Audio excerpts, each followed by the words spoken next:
নতুন সরকারের প্রথম কার্যদিবসে ব্যস্ত সচিবালয়। প্রধানমন্ত্রীর উপস্থিতিতে শুরু হচ্ছে মন্ত্রিসভার প্রথম বৈঠকও।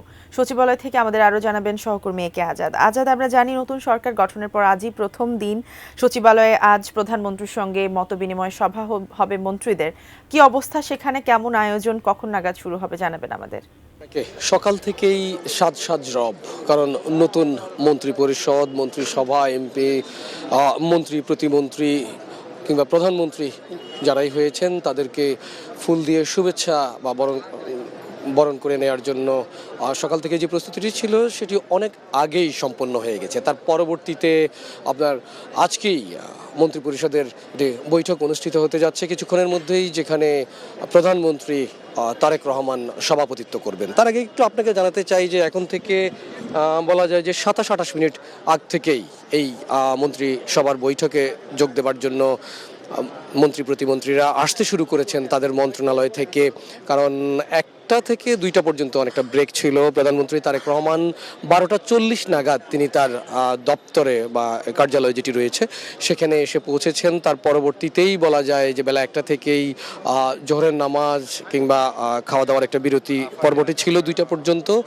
এরপরেই আবারও আনুষ্ঠানিকতা শুরু হয়। তারপরে এখন পর্যন্ত বেশ কয়েকজন মন্ত্রী প্রতিমন্ত্রী, তাদের মধ্যে আমরা শিক্ষামন্ত্রী এহসানুল হক মিলন, প্রতিমন্ত্রী ববি হাজ্জাজ, বিমানমন্ত্রী অনিন্দ্য ইসলাম অমিত, তথ্যমন্ত্রী জহিরুদ্দিন স্বপন, এরকম মির্জা ফখরুল ইসলাম আলমগীর স্থানীয় সরকার মন্ত্রী, অর্থমন্ত্রী, তাকেও আমরা দেখতে পেয়েছিলাম যে তিনি এই মন্ত্রিসভার দিকে পায়ে হেঁটে বেশিরভাগ মন্ত্রী প্রতিমন্ত্রীরা তারা যোগদান করছেন। কেউ বা আবার তাদের গাড়িও নিয়ে এসেছেন। এই পর্যন্ত মিজানুর রহমান মিনু তিনি এসেছেন সাবেক ছাত্রনেতা হিসেবে যারা মন্ত্রিত্ব পেয়েছেন। এর মধ্যে হাবিবুর রশিদ হাবিব, শেখ রবিউল আলম,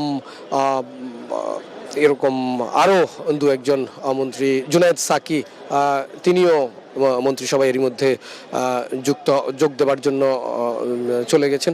এরকম বলা যায় যে বেশিরভাগই এরই মধ্যে যুক্ত হয়েছেন, হয়তো আরও 2-1জন বাকি রয়েছে। তারা এসে কিছুক্ষণের মধ্যেই হাজির হবেন।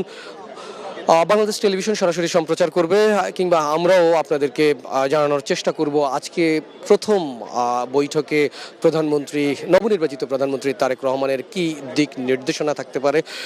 প্রথম দিন মূলত শুভেচ্ছা বিনিময়ের মধ্যেই সীমাবদ্ধ হয়ে থাকে, যেটা একটা ফর্মালিটি মেনটেন করা হয়ে থাকে। কিন্তু তারপরও যিনি দায়িত্ব নিয়েছেন এই মন্ত্রিসভার বা দেশের দায়িত্ব যার ঘাড়ে এসে বসেছে নির্বাচনের মাধ্যমে, যিনি যে দলটি বিজয়ী হয়ে তাদের মন্ত্রিসভা গঠন করেছে, তারা তাদের মন্ত্রীরা সকাল থেকেই নানা ধরনের যার মন্ত্রণালয় নিয়ে তো একটি পয়েন্ট অফ ভিউ, এর মধ্যে যেমন স্থানীয় সরকার মন্ত্রী মির্জা ফখরুল ইসলাম আলমগীর বলেছেন তিনি যত দ্রুত সম্ভব তার মন্ত্রণালয়ের অধীনে যে স্থানীয় সরকারের যে নির্বাচনগুলো রয়েছে, পৌরসভা, সিটি কর্পোরেশন, উপজেলা পরিষদের নির্বাচন, এগুলো যাতে অনুষ্ঠিত করতে পারেন। পরিবেশ এবং বন মন্ত্রণালয়ের দায়িত্বে রয়েছেন আব্দুল আওয়াল মিন্টু, তিনি পরিবেশ বান্ধব একটি রাষ্ট্র গড়ে এগিয়ে নেবার জন্য তিনি কাজ করবেন সেরকমটি জানিয়েছেন।